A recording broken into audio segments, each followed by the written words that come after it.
Hello everyone, it's me, Allie, and this is my presentation on one of the articles related to vocabulary.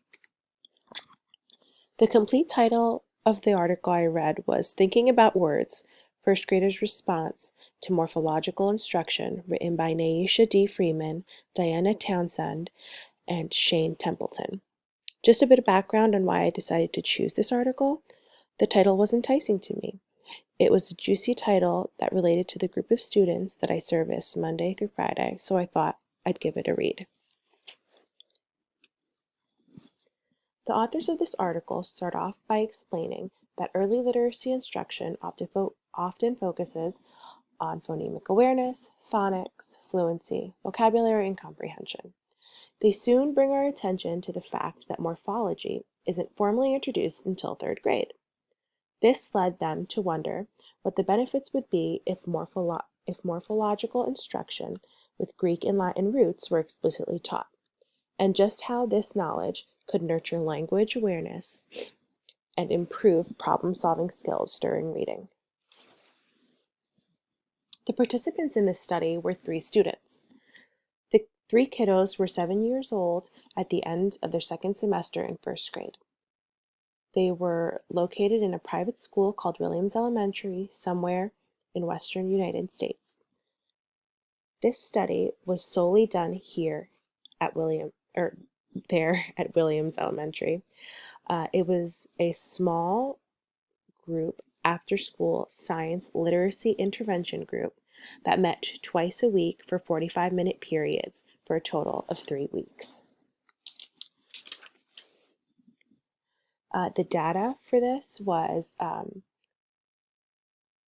the research collected was both qualitative and quantitative.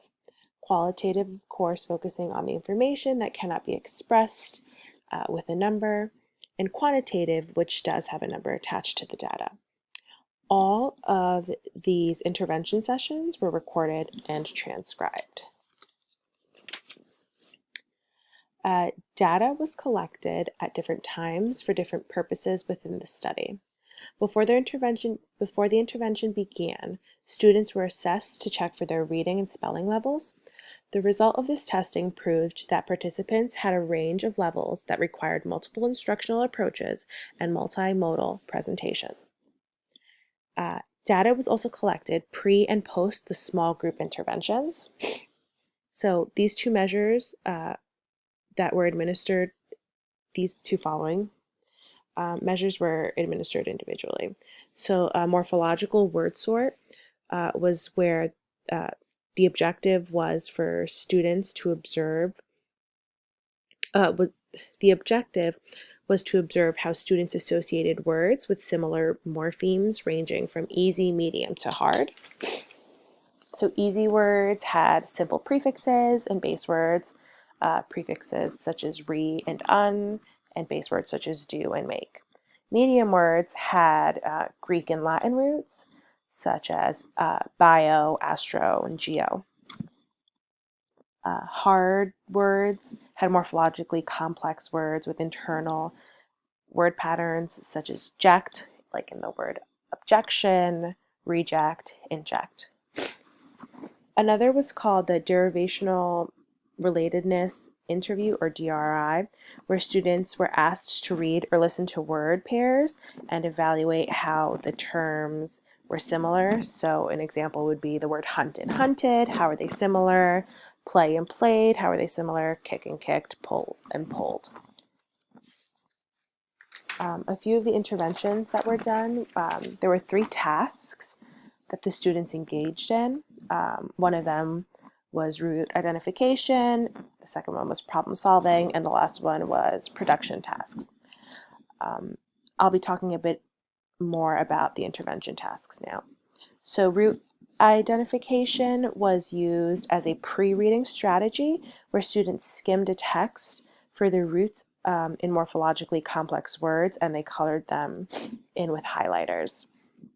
In problem solving, a problem was posed, and the students had to use their newly acquired knowledge to determine a term in explanation, so how they would explain.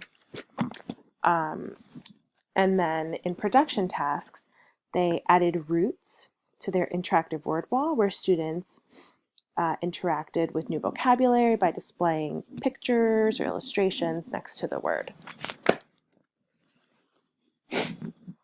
As for the findings, for root identification, there were some positive findings where students engaged in word hunts. They located the roots before reading a scientific text without being prompted. And although they couldn't decode the rest of the word, they were still able to identify an important part, which is a skill that is needed for reading and defining unfamiliar vocabulary. For the problem-solving intervention, there was another positive finding where they used their resources and teamwork to piece together the meaning of a morphologically complex word that was a part of the word study throughout the intervention. And lastly, for the production tasks, showed the most increased instances of guessing because the students were actually able to create their own vocabulary that didn't previously exist, so that they would be given a root such as like hydro, and they could either make a real word out of it, find a real word, or create their own. So this caused a bit of confusion. So without getting into the individual statistics for each individual child, there was a clear increase in each student's word consciousness and morphological awareness of a word and its structure. Students in this intervention group became word detectives. They found that participants were more likely to remember roots that they could qualify so that they could see, touch, manipulate, which makes sense because they are 7 years old. So roots such as like geo or micro that were like explicitly taught, something they could visualize or physically touch and see, tended to stick more with the students. For the implications, the article wants us readers to know that they understand that the study was limited. There were only 3 participants, and 2 out of the 3 participants were reading above grade level. Additionally, the fact that the program was an after-school program and it wasn't part of the curricular day. Also, first grade is an understudied population in respect to morphological instruction, so they wanted us to know that as well. Personally, I think that in theory, this concept would be great, but I just don't know where I could find the time to do this in a small group when there is just so much other things that I need to be doing throughout the day. And last but not least, these are a few of my wonderings as I was reading the article and as I was thinking about how I could possibly implement this in my classroom. So what it would look like in a whole group setting, because like they previously stated, it was done in a small group with 3 children. At what reading level should this begin? So like, is there a basis for when this should be really instructed and started? And how could this be differentiated more for ELLs and special ed students? That's the end of my presentation. Thank you for watching.